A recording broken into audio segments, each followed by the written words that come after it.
ఆచి చికెన్ మసాలా 2 రోజుల క్రితం నల్గొండ జిల్లా చండూరు పట్టణంలో బీజేపీ కార్యకర్తలపై కాంగ్రెస్ కార్యకర్తలు దాడి చేసిన ఖండిస్తూ ఆ పార్టీ చండూరు బంద్కు పిలుపునిచ్చింది. దాంతో పట్టణంలో బంద్ వాతావరణం నెలకొంది. ప్రజాస్వామ్యంపై దాడి చేసే ఇటువంటి ఘటనలు ఎట్టి పరిస్థితుల్లోనూ సహించబోమని బీజేపీ నేతలు స్పష్టం చేశారు.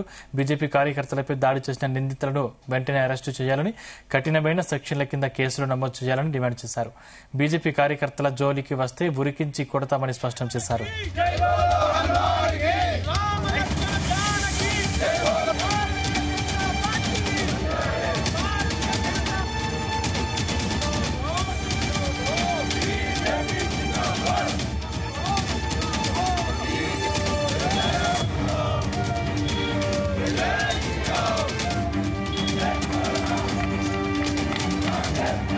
తరిమి ఏ రకంగా అయితే పగబట్టినటువంటి వ్యక్తులపైన ఏ రకంగా అయితే చేస్తారో, రౌడీ షీటర్లు ఏ రకంగా అయితే చేస్తారో అది నిన్న చెండూరు నడిబొడ్డులో నిన్న చూడడం జరిగింది.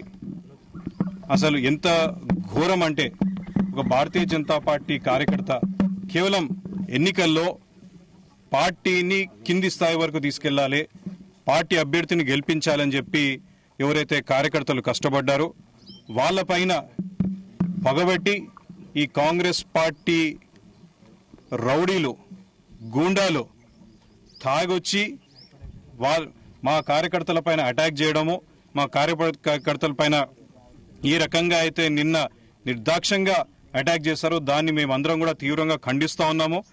ఎట్టి పరిస్థితులలో మేము పోలీసు వాళ్ళకి అందరికీ కూడా ఒకటే చెప్తా ఉన్నాం, మీరు ఎవరైతే అటాక్ చేశారో వాళ్ళందరిపైన వెంటనే అటెంప్టెడ్ మర్డర్ 307 సెక్షన్ల కింద మీరు గిట వాళ్ళని బుక్ చేయకపోతే మటుకు 100% ఇది ఒక కేవలం చెండూరుకి మాత్రమే ఉండదు, ఇది మొత్తం తెలంగాణ వ్యాప్తంగా దీన్ని మొత్తం కూడా మేము తీసుకెళ్తాము. తెలంగాణలో ఉన్నటువంటి ప్రతి భారతీయ జనతా పార్టీ కార్యకర్త చెండూరుకి వచ్చి మా కార్యకర్తల తరఫున నిలబడతాడు, వాళ్ళకి ధైర్యం ఇవ్వడానికి నిలబడతారు.